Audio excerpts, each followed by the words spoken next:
Hello, everyone. This is Farah Douglas, President and CEO of the Liver Health Foundation. Thank you for joining us for tonight's webinar on hepatorenal syndrome, known as HRS. Liver Health Foundation is a California-based 501c3 entity. Many of the members of our board of directors are representing liver patients and caregivers. Liver Health Foundation's Medical Advisory Council, led by Dr. Sami Saab from UCLA, has over 30 members who are some of the best hepatologists and liver specialists in the United States.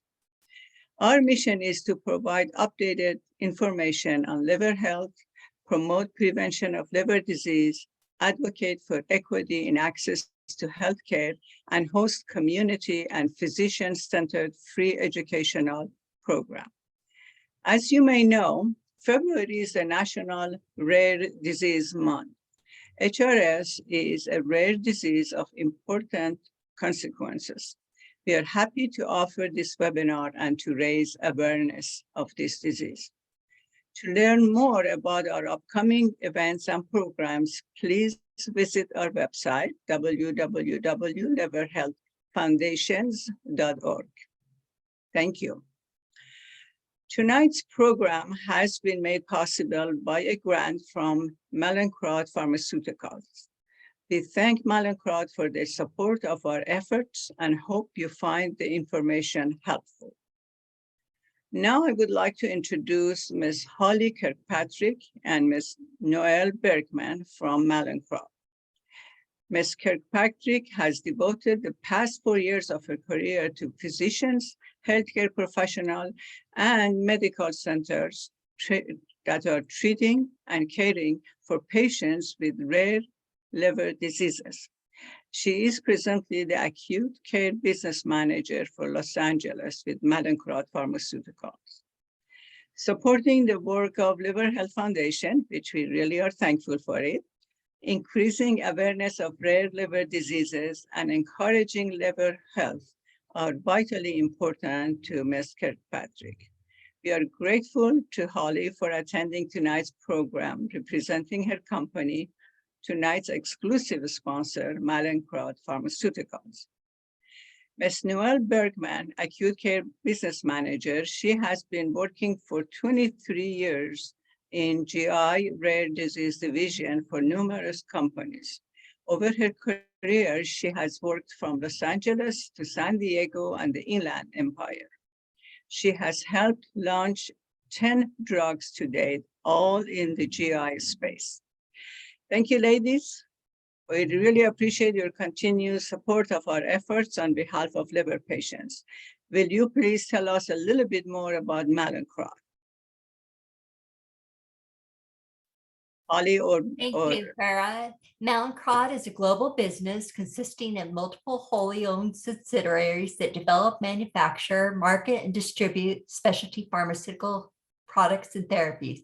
The company's specialty brands, reportable segments, area of focus include autoimmune and rare diseases in specialty areas like hepatology, neurology, rheumatology, nephrology, pulmonology, ophthalmology, oncology, immunotherapy, and neonatal respiratory critical care therapies, analgesics, cultural skin substitutes, and gastrointestinal products. Its specialty generics reportable segment includes specialty generic drugs and active pharmaceutical ingredients. We at Mallinckrodt Pharmaceuticals Hepatology Acute Care Division are proud to be tonight's sponsor of this Ask Your Liver Doctor webinar on hepatorenal syndrome. We have the greatest respect for physicians and healthcare professionals treating liver patients and conducting research for progress and discovery, courageous patients living with liver disease, and family, friends, and caregivers who give hope to loved ones each day. Thank you, Farah and the Liver Health Foundation for bringing us together tonight and for diligently advocating for liver health. Thank you so much, Holly. We really appreciate you've been with us for the past couple of years. Very, very good support. Thank you. It is now my pleasure to introduce Dr. Jeffrey Kahn, who has generously accepted to be the presenter in tonight's webinar. Dr. Khan is the professor of clinical medicine and medical director of liver transplant program, Keck School of Medicine of USC. He received fellowship training in gastroenterology and transplant hepatology from the Keck School of Medicine and Cedars-Sinai Medical Center. He is board certified in internal medicine, gastroenterology, and transplant hepatology. Dr. Khan's primary research interests are in liver transplantation, hepatocellular carcinoma, and viral hepatitis. He has written and co-authored several abstract and peer-reviewed articles on various topics, such as chronic hepatitis C and liver transplantation. Dr. Khan is a sought-after distinguished lecturer. His medical experience includes HRS. Dr. Khan, welcome back to Ask Your Liver Doctor webinar series. Thank you for your support and participation. Please start the program. Hey, Farah, thank you very much for the introduction. Let me share my screen. Hold on.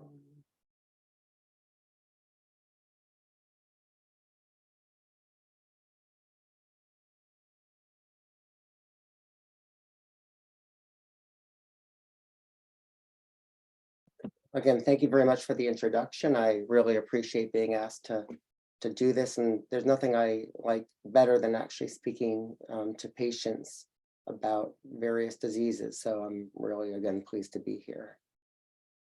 So I was going to talk a little bit about what hepatorenal syndrome is. Why is it important?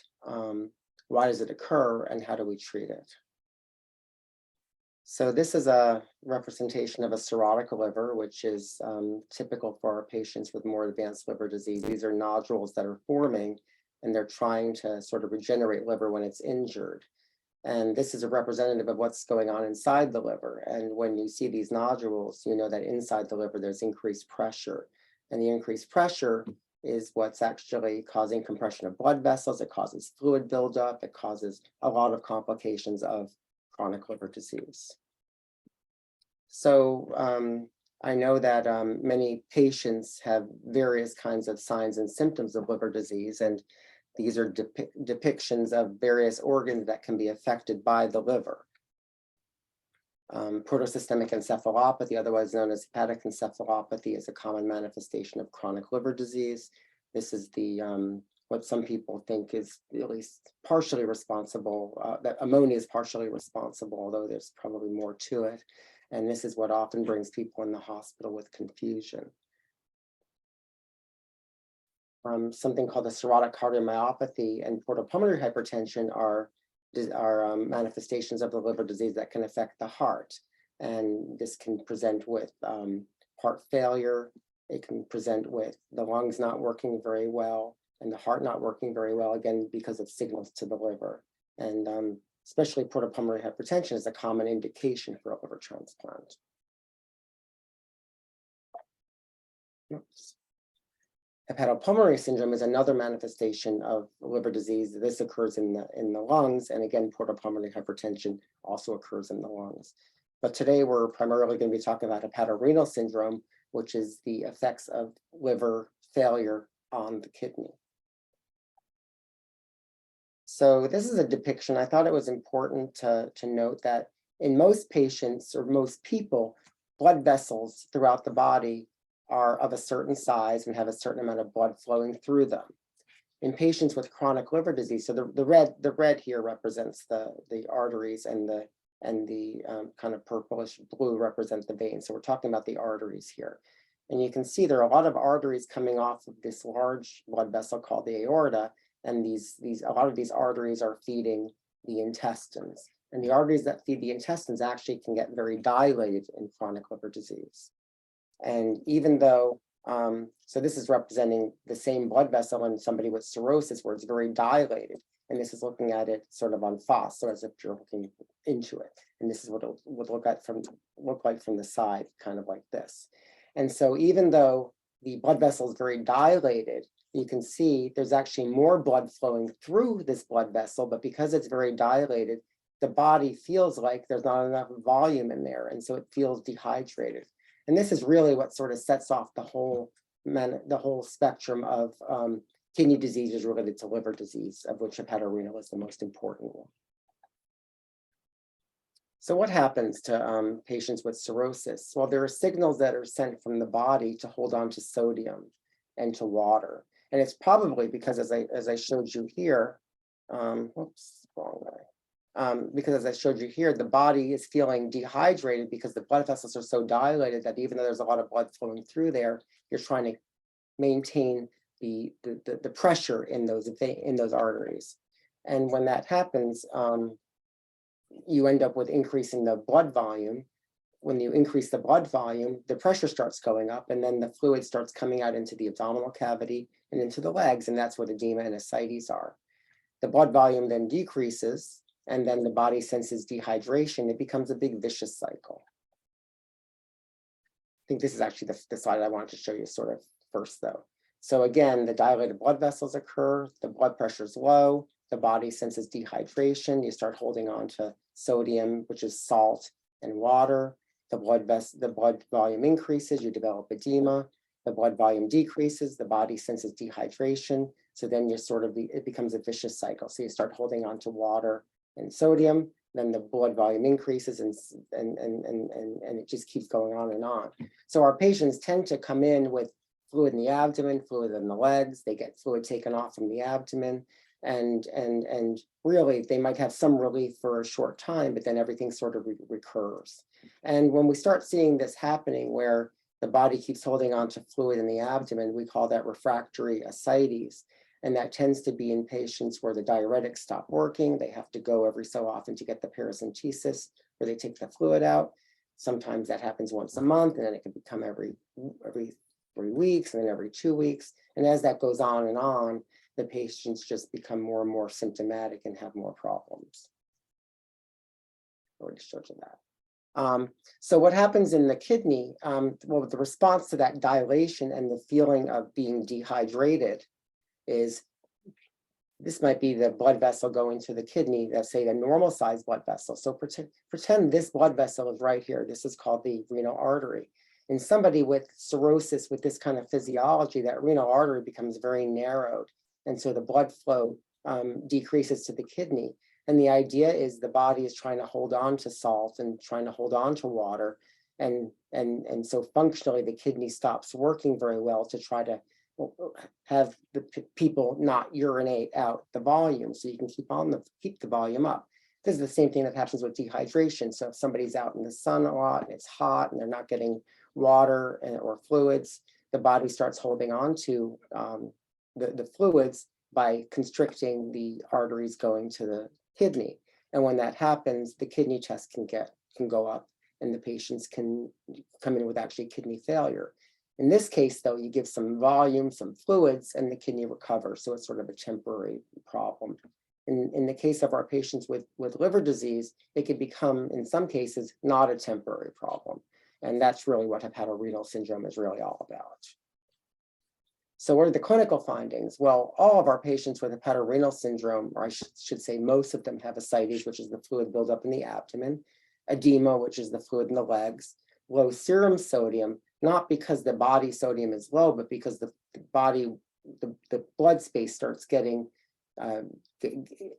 holding on to water, and so the sodium becomes diluted in the blood vessel. Many of you may have been treated at some point, say with salt tablets to try to treat low sodium, and that actually makes things worse, because the salt tablets actually make the pressure go up, and it make the ascites get worse and the edema get worse, and it really isn't very helpful. Patients often start having decreased urination, and that's one of usually the later signs that they notice. I mean, most of our patients that come in with hepatorenal don't say, I've been urinating less, but as it gets worse, they tend to urinate less and less. It's often precipitated by an infection. Spontaneous bacterial peritonitis, which is the infection that can occur in the abdominal fluid due to decreased defenses in the abdominal fluid in people with cirrhosis, is a very common precipitating factor for hepatorenal syndrome. It's also a precipitating factor for encephalopathy, which is the confusion, and also for what we call acute on chronic liver failure, where the liver starts just getting worse. Oftentimes urinary tract infections occur as well. So I think it's really important for patients and families, if there's any suspicion of an infection really anywhere, an infection could be manifested as maybe even just a little bit of confusion, some pain, a little bit of fever, some burning in with urination. Don't wait till the next doctor's appointment to get checked out. Get checked out right away, because if you can treat these things early, you can actually help prevent development of hepatorenal syndrome.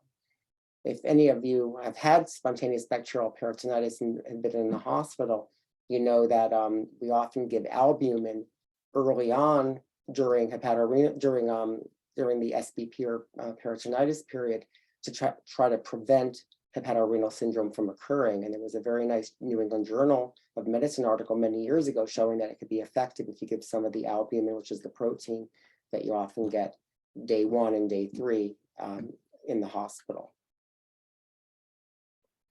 In terms of diagnosing it, well, since I showed you before that the major finding that we can see in terms of how the kidney is acting is dehydrated, we want to make sure somebody isn't dehydrated. So we usually give some albumin. Sometimes we give some saline. It kind of depends, but usually we'll give some albumin, try to volume expand and see if it gets better. If it doesn't get better within a short period of time, then we can assume that it's probably not dehydration. We want to make sure there are no other causes of kidney injury, such as medications, sometimes reactions to antibiotics, for instance. Aminoglycoside, which is a kind of an antibiotic that sometimes we use for bad infection, can provoke kidney failure that isn't hepatorenal syndrome. We tend to recommend to our patients not to take non-steroidal anti-inflammatories such as ibuprofen and things like that. And one of the major reasons is because it can actually cause constriction of that artery going to the kidney and actually cause kidney failure and even hepatorenal syndrome. But in any event, it can cause kidney failure. Kidney obstruction, say from stones. So we want to make sure that somebody doesn't have stones and doesn't have dilated kidney, or the collecting system isn't dilated such as we see in stones. So you'll see oftentimes you get an ultrasound of the kidney to make sure there's no evidence for obstruction.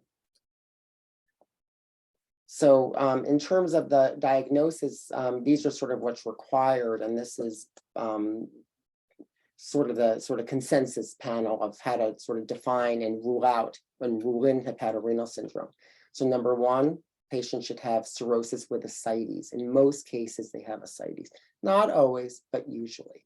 We want to diagnose AKI in terms of the International Club of Ascites and Acute Kidney Injury criteria, which basically tells us that the patient should not have that the patient should not be dehydrated. We want to make sure they're not in shock, because if they're in shock, the blood flow to the kidney can go down anyway. And so that could be from the shock as opposed to just hepatorenal syndrome. We want to make sure they're not on any of these other drugs. And we also want to make sure there's no structural kidney injury, such as proteinuria, which proteinuria is an indication of, in say, somebody with diabetes or hypertension, or microhematuria, which is what we see, which is what we might see in somebody with what we call glomerular disease of the kidney. I also just want to emphasize that, yes, that's required for the diagnosis of hepatorenal syndrome, acute kidney injury, but does it really mean that somebody who has diabetes involving their kidney or hypertension involving their kidney can't have hepatorenal syndrome? Well, by definition, no, but functionally and physiologically, probably so. I know that some of you may have heard of type 1 and type 2 hepatorenal syndrome in the past. We don't really use those terms anymore. So the acute kidney injury type of hepatorenal syndrome is the one that occurs acutely, as it says, and is very, very progressive.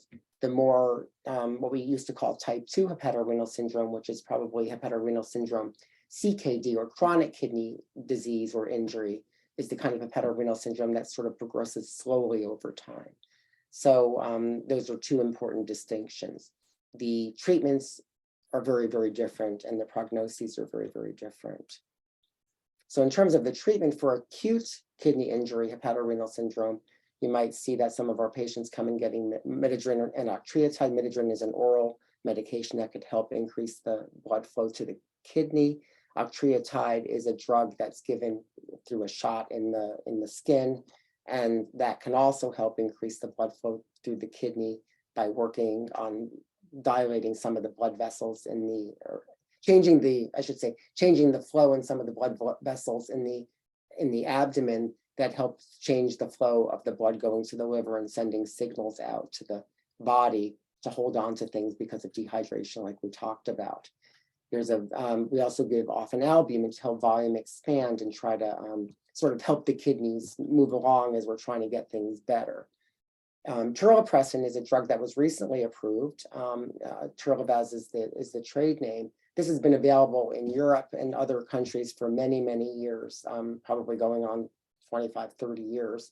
It was just FDA approved here. And this is a drug that can actually help reverse hepatorenal syndrome. And it's very early to diagnose hepatorenal syndrome early, because if you wait too long, there's probably not much that we can do other than hemodialysis. If we can diagnose it very early, we can start patients on medications such as terlipressin and some other drugs that we can sometimes use to try to reverse it before it's irreversible. And then some people may need hemodialysis, or usually hemodialysis as opposed to, say, peritoneal dialysis.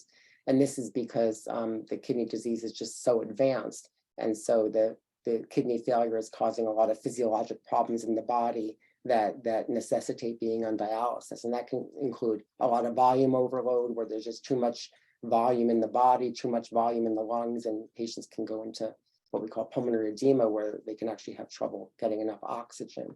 It could also affect the electrolytes in the body. So the potassium can go very high, the acids can build up, and the patient can get quite sick. And patients also with this syndrome can develop what we call hyponatremia, which is low sodium in the body. And if it gets very, very severe, it can have a lot of side effects, even things like seizures. And so we might do dialysis in that instance. And then lastly, treatment is liver transplantation. There are very old studies where if these kidneys with acute kidney injury, hepatorenal syndrome, are functionally normal, they're structurally normal. And if you took that kidney and put it into somebody who doesn't have liver disease, it would function very normally. And so if you can catch somebody early, you can transplant them and the kidney recovers. If you wait too long, then the patient would either potentially need a liver and a kidney transplant at the same time, or end up with a kidney that isn't working after their liver transplant and needs to be placed on the kidney transplant list afterward. I want to just point out, this is from a patient chart, and you might notice, everybody has access to their charts these days.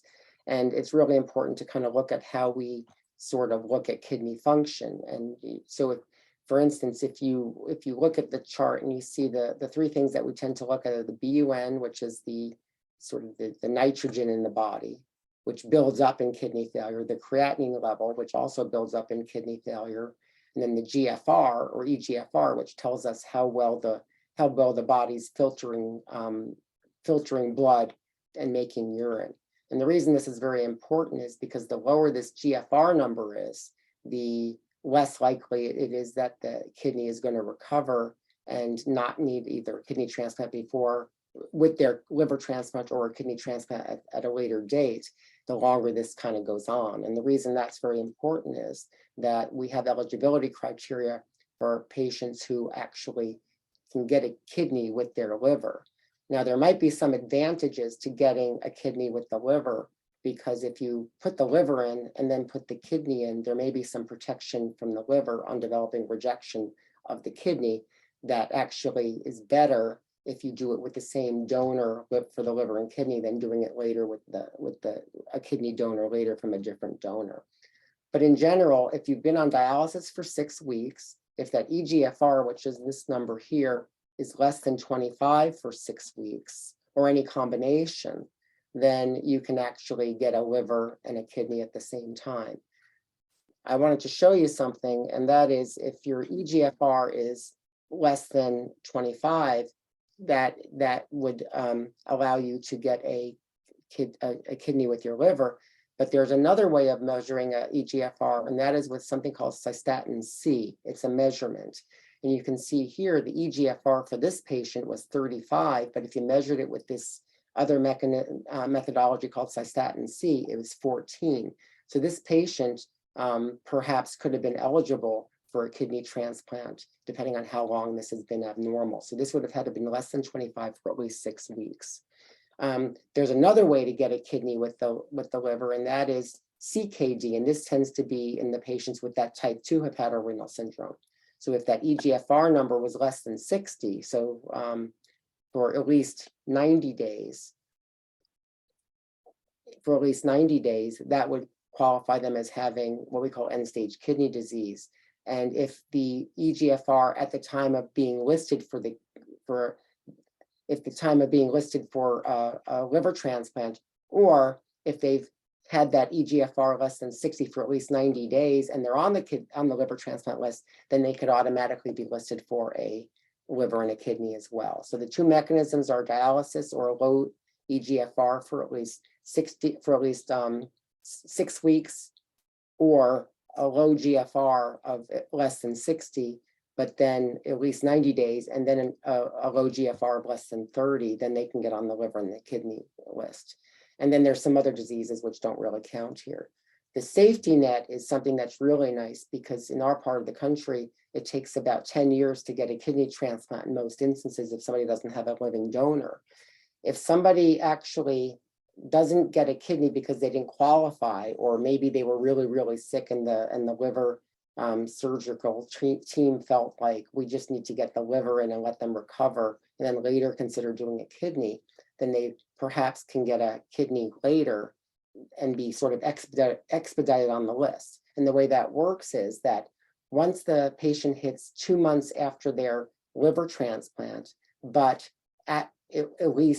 no more than 1 year after the liver transplant, if that eGFR number is less than 20, they qualify for increased priority, and they could qualify for increased priority permanently, depending on how long those numbers are the way that they are. And the nice thing there is they go very, very high on the list, so they don't have to wait 10 years. And many of our patients actually only wait a few months or even a few weeks for that kidney. So it is a nice thing to do. I must say that trying to maximize kidney function before a liver transplant perhaps will have an impact on how the kidney does after transplant. And my hope is that with some of the new medications available, and I'm hoping even with terlipressin, which is available now, even if we may be able to get the patient into better shape for a liver transplant, so that way maybe they don't need the kidney transplant afterward, or maybe they don't need dialysis afterward, or maybe they don't even need the simultaneous liver and kidney transplant. And so I think that that's something that certainly is something that I'm interested in studying. I know many others are, and hopefully we'll be able to do that at some point. So that was it for my presentation. I just wanted to again emphasize that hepatorenal is a very, very serious problem. It's a treatable problem. We really need to intervene early, and we also need to intervene early, especially either in patients who are going to get a liver transplant, to try to maximize how that liver is going to do how that kidney is going to do after transplant, or to try to get them the kidney, to get them into sort of good enough shape that if their liver recovers, perhaps their kidney can recover. Because we don't want to take somebody, say, a good example would be alcohol-related hepatitis, where the kidney may fail. If they have hepatorenal syndrome, if we can sort of treat them with steroids, get the liver better, we would love it if we can get the liver better and have the kidney get better, so that we don't need to then have a patient whose liver's better but ends up on dialysis. And so I think we have a lot of opportunities to treat our patients in various ways, depending on what's wrong with them. So I think I'll stop there with this presentation and I guess give it back to Farah. Thank you so much, Dr. Khan. This seemed to be such a difficult disease. Yes. I have some questions about that has come through, about whether it's a new disease, what has happened that we didn't know about it, but I'll ask those as soon as I introduce Dr. Caldas. So this is now my pleasure to introduce Dr. Fadi Caldas, who will engage with Dr. Khan in an informal roundtable conversation about HRS and will respond to the questions we have received from the audience. Dr. Caldas is the professor of surgery, Kelly Lee Carantolo Chair in Liver Transplantation, co-director of UCLA Heart Liver Disease Program, director of UCLA Adult Liver Transplant Service, director of UCLA Multi-Organ Transplant and Hepatobiliary Surgery Fellowship Program, Department of Surgery, Division of Liver and Pancreas Transplantation, David Geffen School of Medicine at UCLA.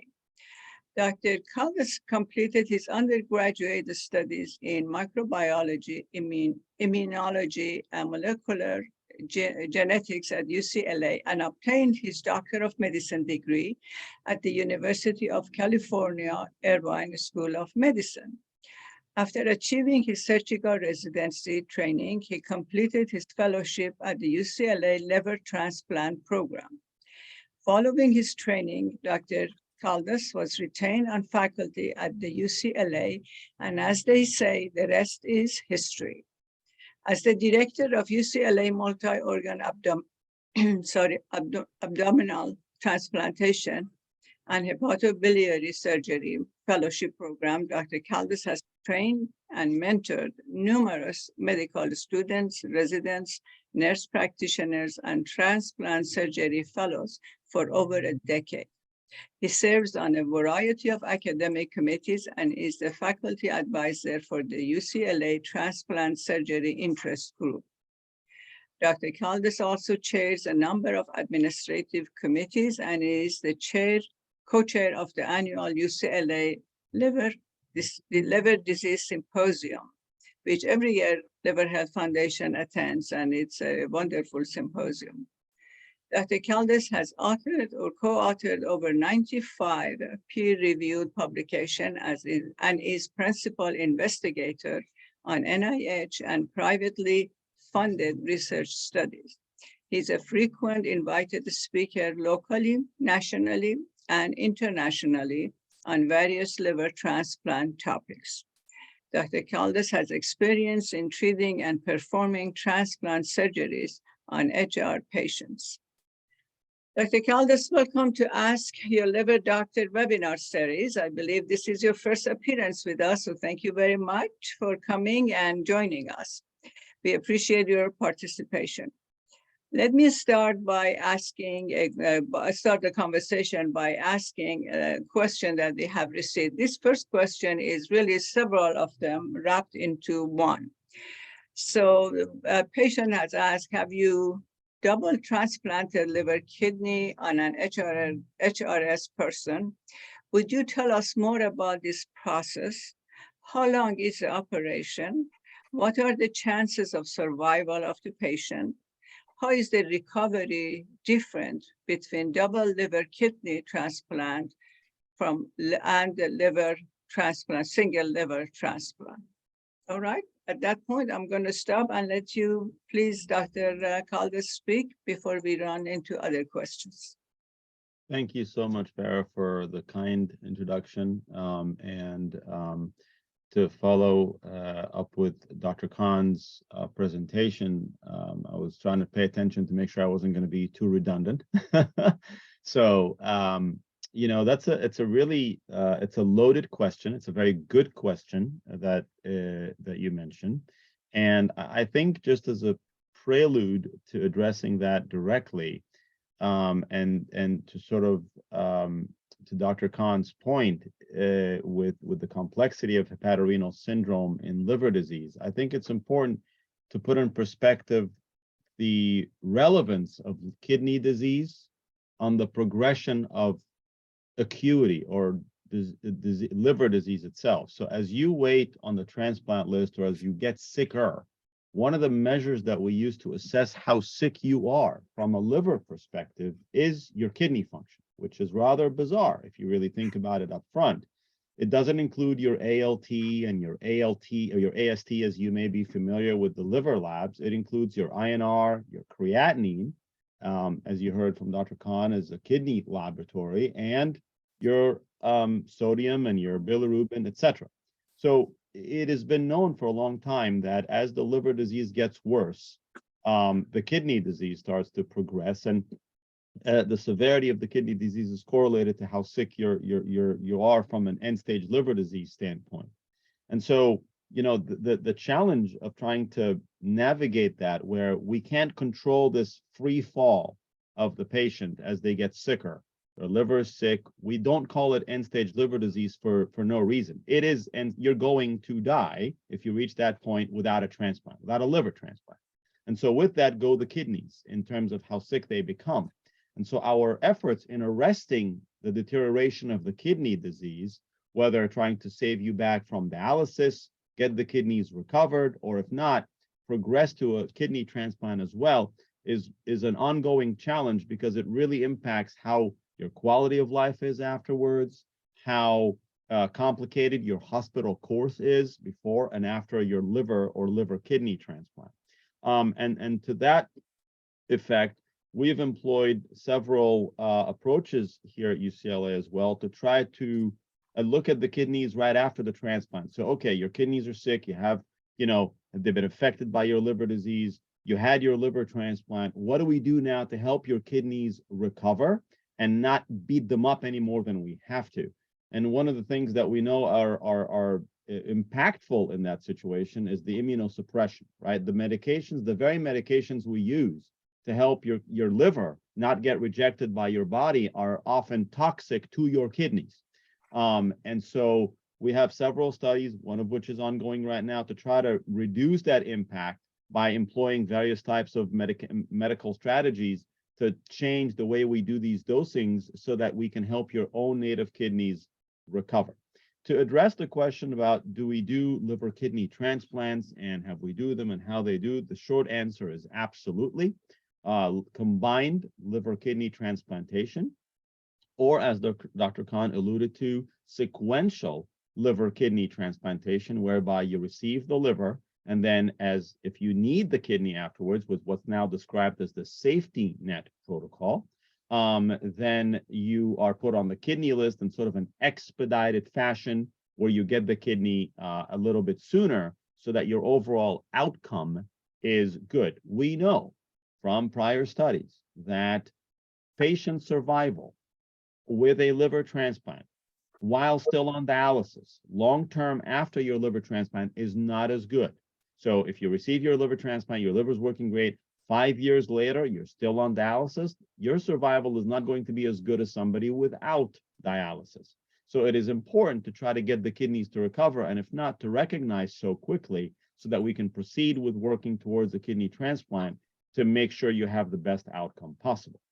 In terms of the combined kidney liver transplant, those decisions are usually made before the patient has received any transplant, if it's going to be a combined approach. And that usually is predicated on a few factors. Number one, how long you've been on dialysis. Number two, if you have not been on dialysis, and this is something that Dr. Khan alluded to as well, how bad is your kidney function, right? So if it's really, really poor, you haven't had good kidney function for a while, and the nephrology's team's expertise is suggestive that your kidneys are pretty much gone, and that you will really need a new kidney, then the decision is made to consider a kidney transplant evaluation as well. If that decision is such that you need a kidney, then you're put on the combined liver kidney wait list, which, to be clear, is the liver transplant wait list. And in this case, it's called the liver pulls the kidney. So let's say a liver becomes available from a certain donor, the kidney would come from that same donor. So the liver pulls the kidney with it, not the other way around. So if you're sick in the hospital, you're waiting for a liver transplant or a liver kidney transplant, a liver is suitable, then they'll call us and say, okay, we have a liver from this donor, the kidney comes from the same donor, and then we proceed with the liver transplant. And then subsequent to that, the kidney transplant team comes in and does the kidney transplant after the liver is completed. Now, that can be done in the same setting on what we call a staged manner. So we do the transplant on the liver, we finish the liver, and then immediately the kidney team comes in and does the kidney transplant. Or in some cases, the patients are too sick, so we do the liver transplant, let the new liver kick in, stabilize the patient a little bit, take the patient up to the ICU for a few hours, and then the kidney team brings them down a few hours later to do the kidney transplant. And sometimes that is a better environment for the kidney to go into instead of when the patient is really stressed right after the liver transplant. And so we try to employ these tricks to make sure that we're creating the best conditions possible to optimize the outcome. It is not unheard of where a kidney is transplanted. The patient needs dialysis for a little while after the kidney is transplanted as well, until the patient recovers and the kidney recovers, and then the patient is weaned off dialysis so that that new kidney can start working. If the patient is deemed not a candidate for a kidney transplant, they receive a liver transplant, and then after that, they are not doing well from a kidney perspective, then the decision is made to place them on what's called the safety net protocol, and then they're put on the expedited kidney transplant wait list. That kidney that then comes available to them is obviously not from the same donor, right? Because that liver donor is come and gone. We've done the liver transplant already. That comes from a different donor. And so we just have to be more careful with these cases. They may need a little bit more immunosuppression because the liver tends to be a little bit more protective of the kidney from an immunologic perspective. So livers and kidneys that come from the same donors tend to need a little bit more immunosuppression, though not always, as opposed to a kidney and a liver that came from two different donors. Of course, we've had situations where we've had somebody receive a liver transplant. Subsequent to this, they have a living donor kidney for the kidney, and they receive a living donor kidney transplant, which obviously is ideal so that we don't have to take a kidney out from the regular donor pool, and those kidneys can go to patients that are also on the wait list. So by all means, if a liver transplant patient has a living donor that is willing to donate a kidney that is suitable, that option should and is entertained as well. How do these patients do? I think that was the last part of your question, Farah. They do very well. The important part is patient selection. We have to make sure that the proper patient is listed for the proper organs in that sense, so that they can benefit from the kidney transplant. We have seen that if you rush to judgment and put livers and kidneys at the same time in patients that are too sick or not suitable, that does not necessarily carry the best outcomes. I see people on this call, and I don't want the take-home message here is that, oh my God, if I'm going to get a liver transplant, I better get a kidney too. That really is a very complex decision, and it's important to make sure that the medical team weighs in all the factors involved. So it's not so straightforward. So it's important to look at the details in these situations. But these patients do tremendously well. Their outcomes are as good as isolated liver transplant patients. Again, with the caveat that it's a proper match between the recipient and what they need and the type of transplant performed, whether it's a liver alone or a liver kidney alone. And just one last comment with respect to combined organ transplants. Combined organ transplants have evolved considerably now. We've done liver kidneys. Obviously, those are the most common type of liver plus another organ operation performed in this country and indeed the world. But we also do liver lungs, heart livers. We've done heart, liver, kidney transplants all at the same time. So, these are very complex operations with very nuanced needs for these patients that require a fair amount of evaluation and obviously vetting. And I'll stop there, and hopefully that answered your question, Farah. Yes, thank you. Dr. Khan, do you want to add anything? No, I think that was very, very thorough. How long is the surgery when you do double transplantation? How many hours? So in general, the kidney transplant component of it is anywhere between 1.5 to 2.5 hours or so, generally closer to the 2-hour or so mark. Liver transplant tends to be a little bit longer, and that can fluctuate anywhere between 6 to 8 hours, somewhere thereabouts, depending on the case. I think it's important for patients and families of patients, if there's any on this call, to remember that if the operation is taking longer or shorter, it does not mean it's going better or worse. It's important for the conduct of the operation to go well. Some cases are more nuanced than others. But the time factor is not necessarily linear or directly correlated with how the patient is doing. So, for the sake of time, It just takes, that's the average or sort of amount of time it takes for a standard liver transplant. But again, don't be disheartened if your loved one is having a liver transplant or a kidney transplant somewhere in the country and the case is taking, 9 hours or 8.5 hours. It may seem longer, especially that by the time the patient is ready for surgery, probably is another hour, hour and a half, because they have to put them to sleep, put lines in, all these things. So for the families, it always ends up feeling like it took a lot longer the amount of time it felt to us to actually do the operation. Dr. Khan, have you in USC and KIC, have you had any live donor for this kind of surgery? Have you done it, or has it been done at USC to Living do donor, living liver or donor? kidney transplant. Yeah, kidney and liver at the same time. Have you done that, or? So we've had some patients with more acute onset of kidney failure who have had the living donor liver transplants and done very well. I must say that when we're talking about hepatorenal syndrome, we're usually talking about patients that are quite ill. And if somebody's very ill, usually if their MELD score is say above 25 or 30, which most of these patients are, just on the basis of, as Dr. Caldas was talking about, the creatinine or being on dialysis, the elevation gives somebody extra sort of boost in terms of the MELD score. Many of these patients are quite jaundiced. Many times the INR is elevated and the sodium is low. So if somebody's too sick, we can't do a living donor liver transplant. We have done, as he mentioned, the living donor kidney transplant after doing just a liver. Either the patient was too sick at the time to do the kidney, or the kidney just didn't recover and they ended up needing dialysis afterward and did a living donor kidney transplant later. And I have a good number of patients that have been in that scenario, and those they do very, very well. Doing a living donor, I think is always a nice thing, because it's a scheduled operation. When they're going to be when it's going to happen. You can maximize the patient beforehand, and it's not like an emergency like most of our transplants are. So I do think it's an attractive option for some patients, not for most, but for some patients.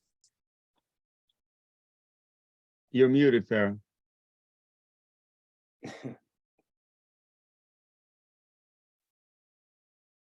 I muted myself because an ambulance went by, or fire truck, something went by. So I was trying to not get in a living donor situation.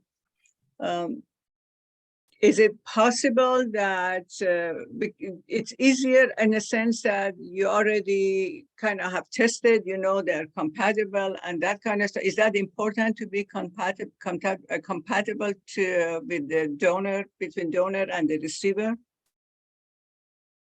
Or living donor or any kind? I know that we had a friend who went several times into surgery she had lung disease. And after they prepped her for surgery, they figured out this is not a suitable lung for her.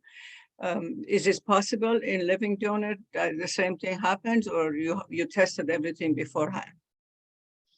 So it's really important, obviously, to have what's called a suitable match from a compatibility standpoint.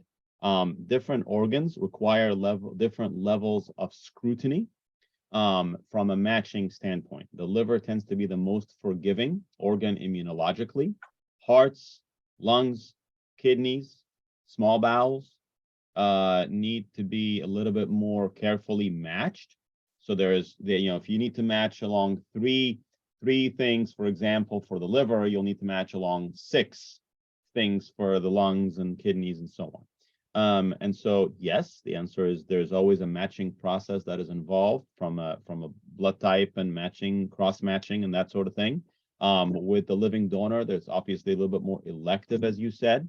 And so you can really make sure that the donor is as compatible as possible on the kidney side. And also, if it's a living donor liver, you will probably not do a living donor liver and a kidney from the same donor. I don't subscribe to that. I don't think that should ever be done. I think that's too much for a sort of altruistic thing to do to a single donor. But the concept of it is the same, whether it's a brain dead donor or a living donor, in terms of the matching. they have to be compatible so that you minimize chances of rejection and the like. I am muted again. We have a question on the chat. It's asking, what is the outcome difference between living and cadaver donor transplant in your experience? Either of you, please. Is that liver or kidney? It just said, it didn't mention, just said between living and cadaver. I could take the liver part of it. Okay. Because we do a lot of living donor liver transplants here, and kidneys, but I'm a hepatologist. The nice thing about living donor liver transplant is that there are a fair number of patients who have a very high degree of disease severity, but their MELD score isn't very high. And in some cases, their MELD score is a bit high, but not high enough to get a transplant here, but their insurance won't pay for them to go out of the state, or their caregiver needs to work to keep the insurance and it's just not feasible. So in cases where patients are sick, need a transplant, but won't be able to get one through a deceased donor, living donor is an excellent option, and the outcomes are excellent for those patients. And the risks are relatively low for the donors and they do very well. But that's a very selected group of patients. Maybe Dr. Caldas can talk more about the kidney, because again, I don't do kidney transplants. So I it's funny, I trained in kidney transplants. I do livers as well. So we have two liver folks on this. at least you're a surgeon. Yeah, no, I mean, look, the kidney transplants do very, very well. In fact, nationally, the kidney transplant benchmarks are always in the 95th, 93rd percentile in terms of survival. So national metrics are basically 93 to 95% 1 year survival, if not more than that even for kidney transplant. And UCLA is above those metrics on an annual basis. So in terms of kidney transplant survival, they do terrific. In terms of combined liver kidney or living donor, sorry, the question is living donor versus cadaveric kidney, the outcomes of those are comparable. And I think it's important to keep in mind that roughly 50% of the kidney transplants done in this country are from living donors. So it's not a small number. It is far greater than the number of living donor liver transplants done in this country or the world, in fact. So they do great.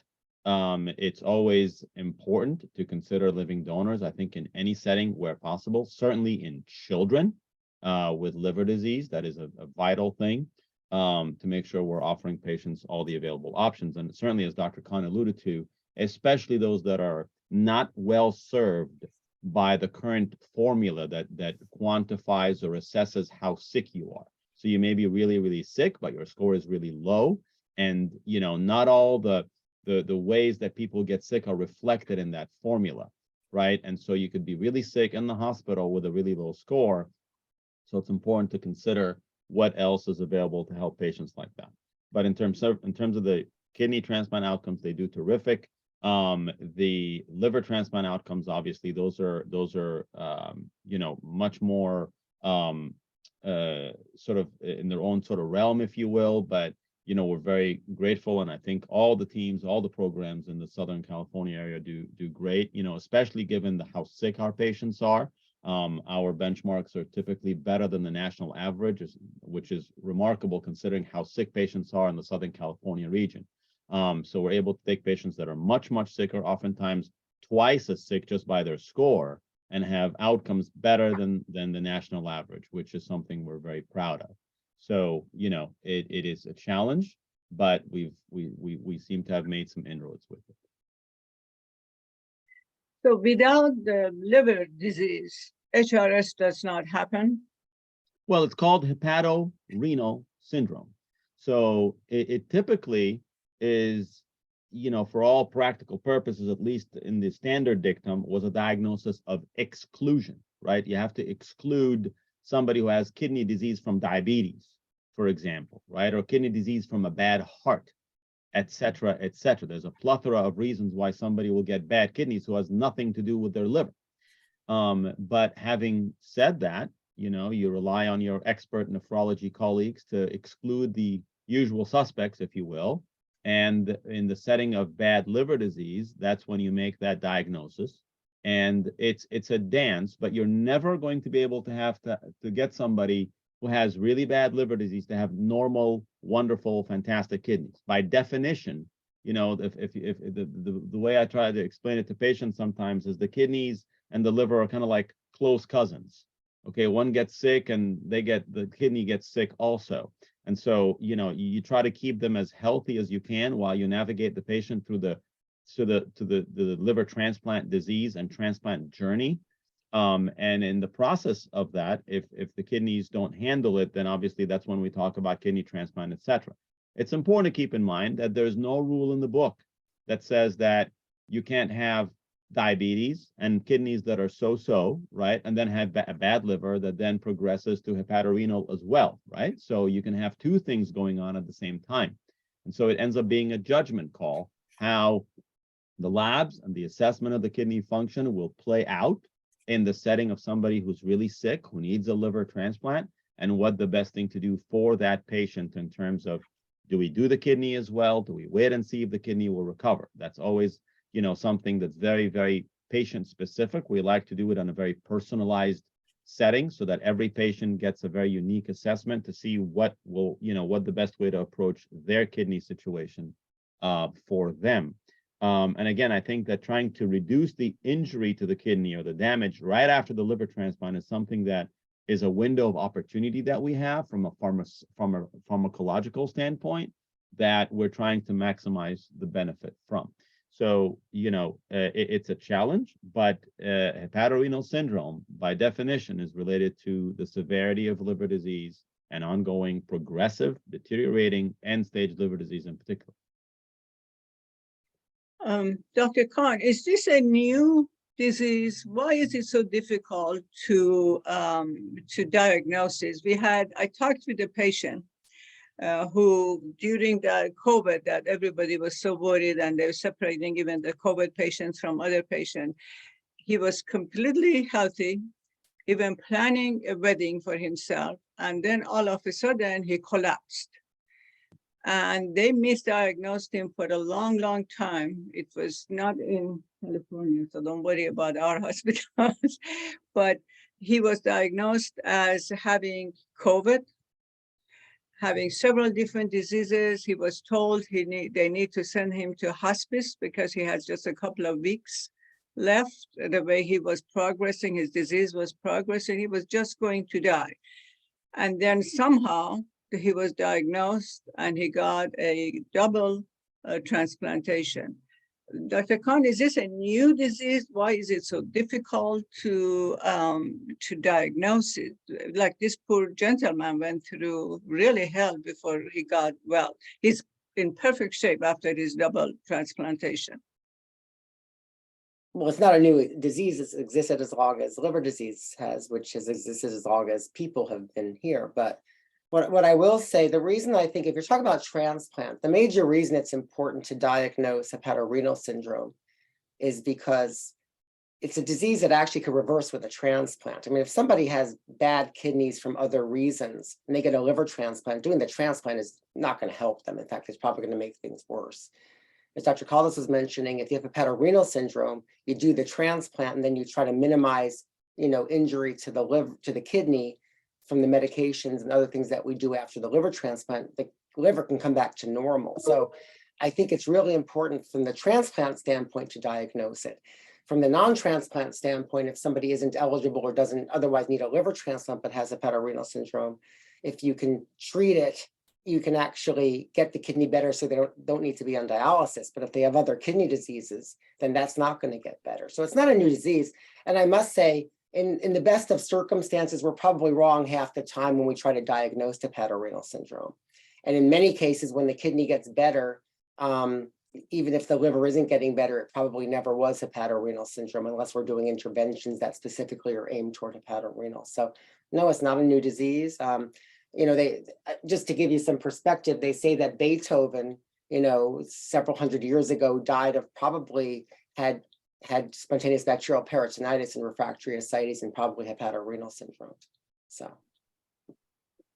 it's interesting that when I hear that it's, for how long can a patient stay on dialysis? How many years? Can you go on forever, have a normal Well, we life? know that patients on dialysis certainly overall have a worse outcome than patients who aren't. So, you know, you don't, some people are on it, you know, I mean, for their forever, but certainly as patients progress on dialysis and they have liver disease, say they have chronic kidney disease on dialysis for many years, even if the liver is kind of okay, but not good enough to do a kidney transplant alone, we sometimes do a liver and a kidney together because long-term dialysis has a lot of morbidity, probably more morbidity and mortality than doing a liver and kidney on a transplant on a patient. So, you know, and plus the quality of life, I think, is a very important aspect. And, you know, I think quality of life is maybe to me the most important thing.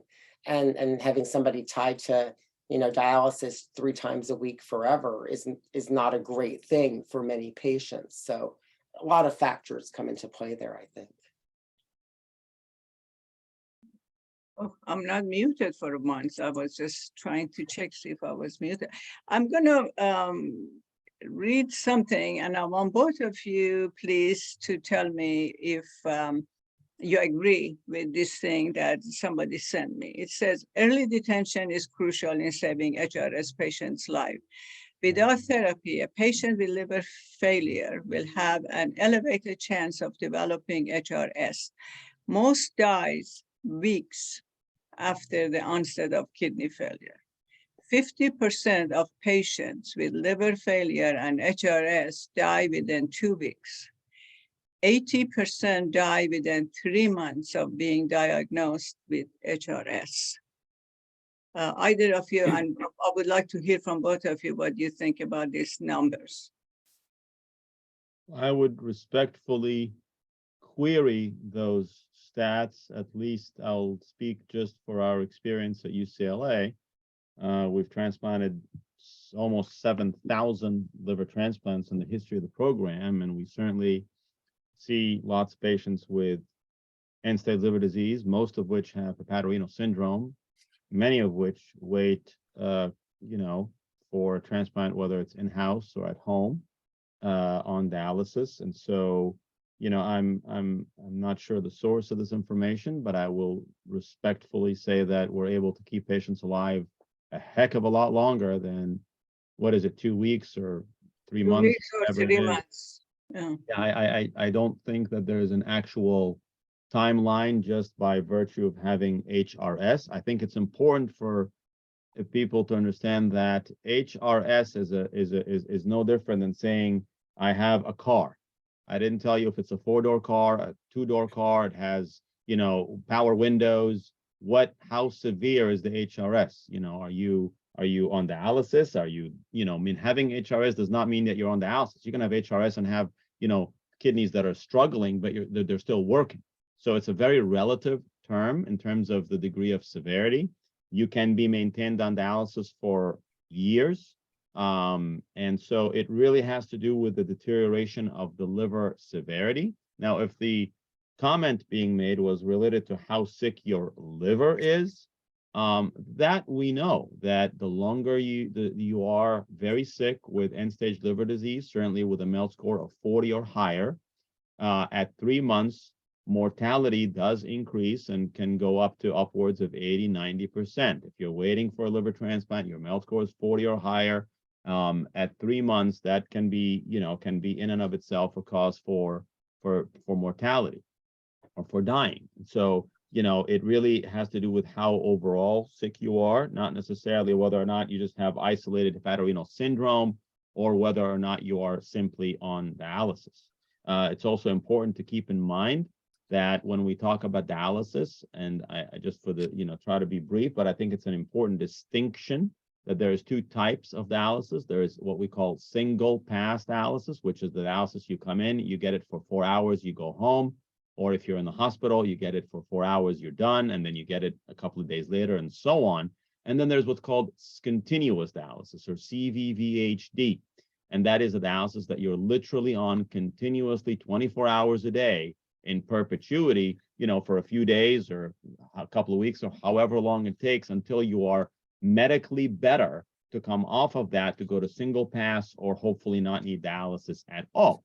And that type of dialysis is not something that you can be on for years. It has certain side effects and ramifications. And so typically people are on that, off and on for weeks or days, or, rarely do you see somebody on it for months, but that is an extreme form of dialysis that you need to be in the ICU for.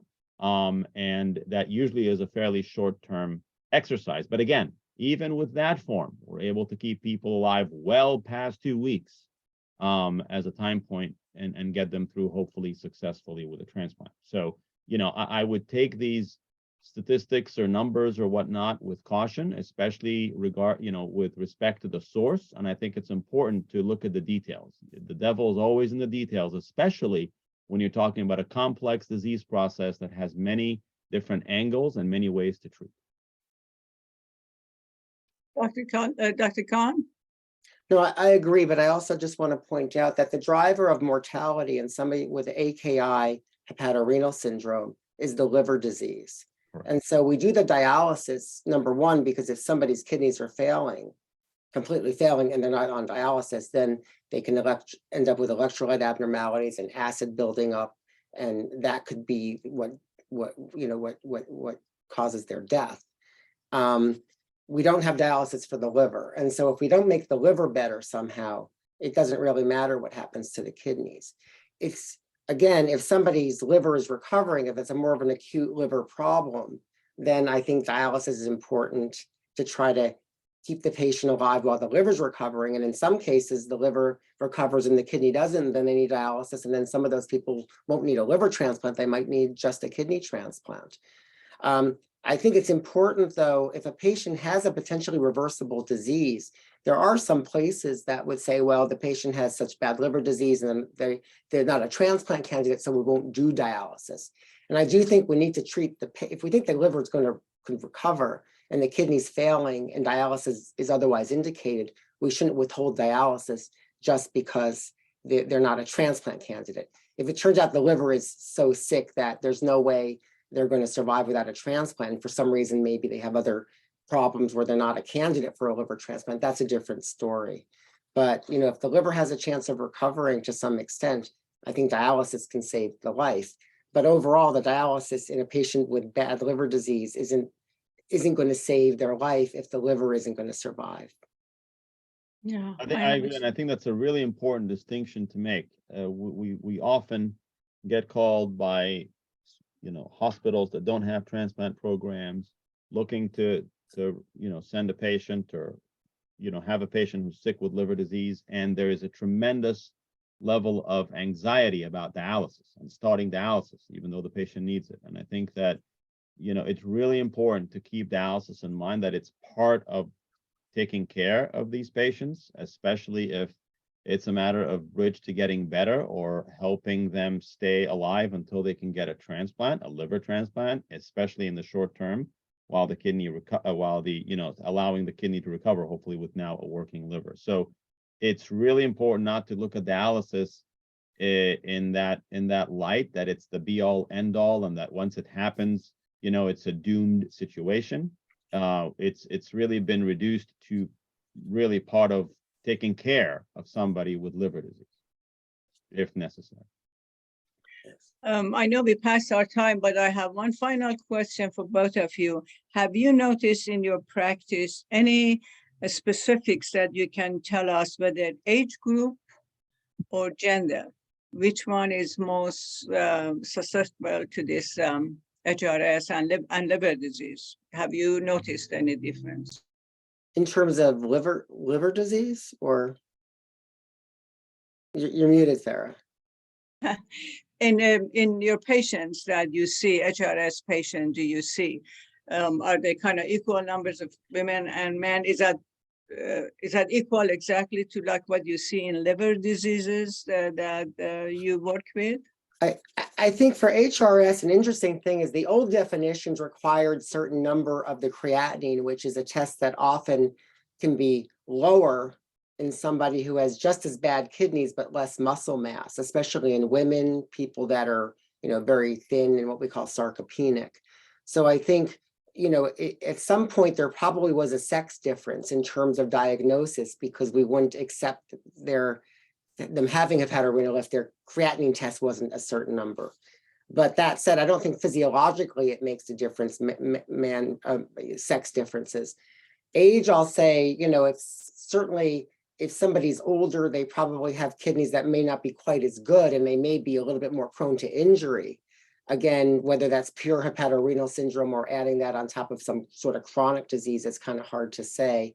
And thirdly, the longer they've had liver disease, because as Dr. Caldas said, I think every single patient with chronic liver disease has some degree of renal dysfunction, because it's all tied together. And the longer you've had liver disease, probably the worse your kidneys are at a baseline. If there's more injury that occurs, such as hepatorenal, on top of that, it probably doesn't help. So in that sense, probably age is important. But we've had many patients who are very young who need a liver and kidney transplant, or end up with a liver that recovers, but they end up on dialysis after their liver recovers. So I'm not sure.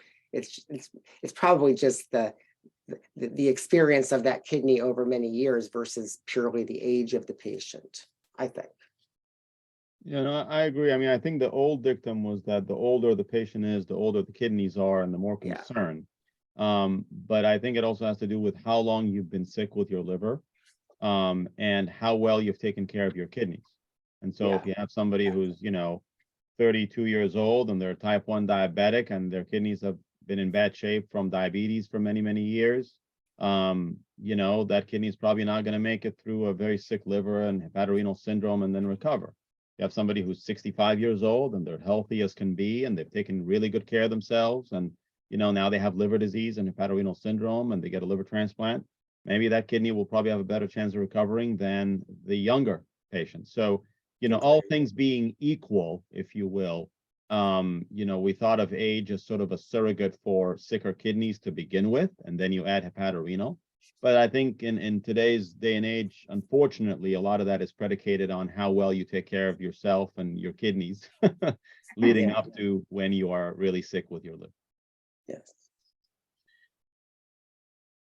This was fantastic. I really like this format that we practiced tonight, because I think our audience received a lot more information. And I'm really hopeful that we will continue it. And I hope both of you please come back. Thank you so much for tonight. Thank you, Dr. Khan. It was a beautiful, wonderful presentation. Thank you. Thank you, Dr. Caldas. We hope to see you again in this series of our educational webinars. We love to have you come back. And thank you, Mallinckrodt, for your support. We appreciate all your support last year and this year. Thank you.